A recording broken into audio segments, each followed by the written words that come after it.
A message on social media moved a former police chief so much that he just had to meet the person who sent it. Julissa Ortiz is in Sacramento with the story.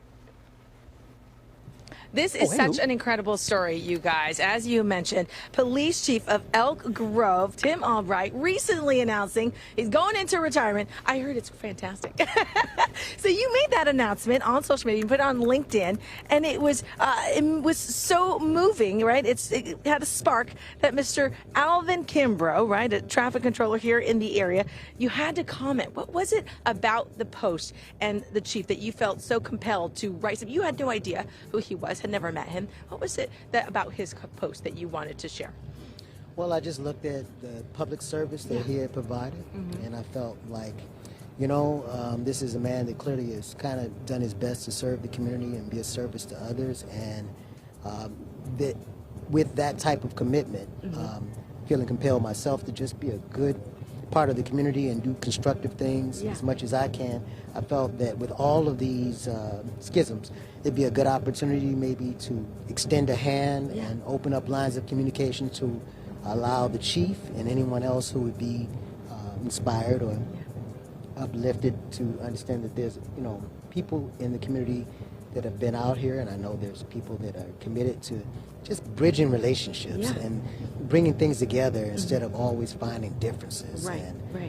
People think that there's no similarities, but there really is. There really is. You just got to make that connection to find those similarities. So you see his comment, right? It flagged your attention, and you said, I got to find this guy. I got to meet this guy. Yeah, you know, as much as Alvin says he wanted to meet the police chief, I wanted to meet Alvin.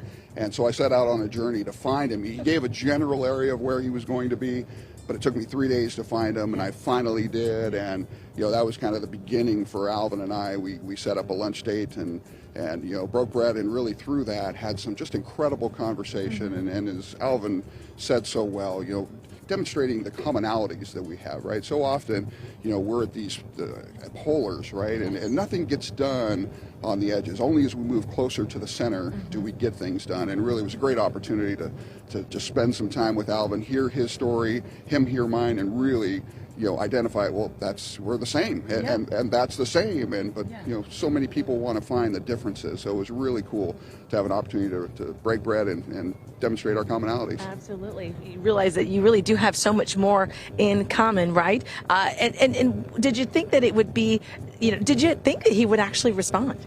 I did not. I didn't, you know, elicit it to get a reply. I just elicited it from a good intention and a place to let you know that, you know, you're respected and appreciated, and that my role is to not just speak to the police chief, but an individual, just a person.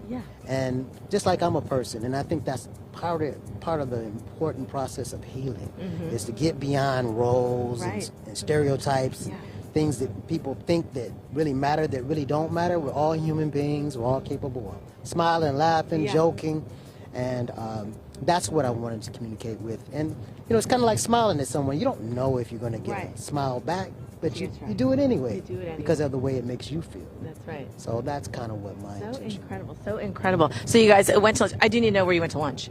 McHugh's Barbecue in Elk Grove. Another commonality. We like barbecue. You like barbecue. Yeah, there's that. And it was so much better than the lunch you had planned that day anyway. Yeah, that was kale mango salad and went right out the window. Barbecue any day over that, right? It went right out the window, so yeah. Oh my gosh, well, such an incredible message and such an example for so many. And of course, we thank you for sharing that story with us this morning. We wish you the best in your retirement, and thank you so much, both of you, for being here. Such an important, you know, it's a little inspiration for all of us, I think, right? That we probably are a little bit more similar than we are different. We just got to take that step. All right, thank you both very much. Back over to you. I love that sentiment. Awesome. Thanks, Sue. All right, stick around. We got